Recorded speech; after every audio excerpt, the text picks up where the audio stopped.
Doctor போட்டு தான் நடந்தேன். ஒரு முட்டி ஆப்ரேஷன் பண்ணிட்டேன். அப்புறம் கொரோனா டைமில் ஆப்ரேஷன் பண்ண முடியல. என்னுடைய மூத்த பொண்ணு, அப்பா இந்த மருந்து சாப்பிடுங்க, கால் நல்லாயிரும் அப்படின்னு சொன்னாங்க. அதே மாதிரி என் மகள் கொடுக்கறத நான் வாங்கி சாப்பிடலாம்னு சாப்பிட்டேன். இப்போ நல்லா நடக்கிறேன், நல்லா வண்டி ஓட்டுறேன், எங்கே வேணாலும் நடக்கிறதுக்கு நல்ல சௌகரியமாக இருக்குது. அது மட்டும் இல்லை, பல்லு பாதி பல்லு எனக்கு பிடிக்காச்சு. ஏன்னா பல்லு பூரா ஆடிட்டு இருந்தது. அப்புறம் பல்லு வழியாகவும் இருந்தது, சாப்பிட முடியாத கஷ்டப்பட்டுட்டு இருந்தேன். அப்புறம் மறுபடியும் இந்த அடுக்கிலிருந்து யாஞ்சா பண்ணிட்டு வந்தோம். அதுக்கு பிற்பாடு பல் வழியாக இருந்தது. பல்லாண்டுகள் போய் பல்லு பிடுங்கிறதுக்கு போகும்போது பல்லு பிடுங்க முடியாதுங்க, உங்களுக்கு இது ஏஞ்சா பண்ணியிருக்குது, அதனால் அந்த பல்லு பிடுங்க முடியாதுன்னு சொல்லியிருக்காங்க.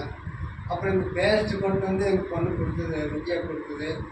அந்த பேஸ்ட் போட்டு இப்போ விளக்கிட்டு இருக்கிறதுனால இப்போ 2 வருஷமாக விளக்கிட்டு இருக்கிறேன். அந்த ஆடிட்டு இருக்கிற பல்லு கூட இப்போ கெட்டி ஆயிடுச்சு. எந்த பொருளாக இருந்தாலும் மென்று சாப்பிட்ற அளவுக்கு எனக்கு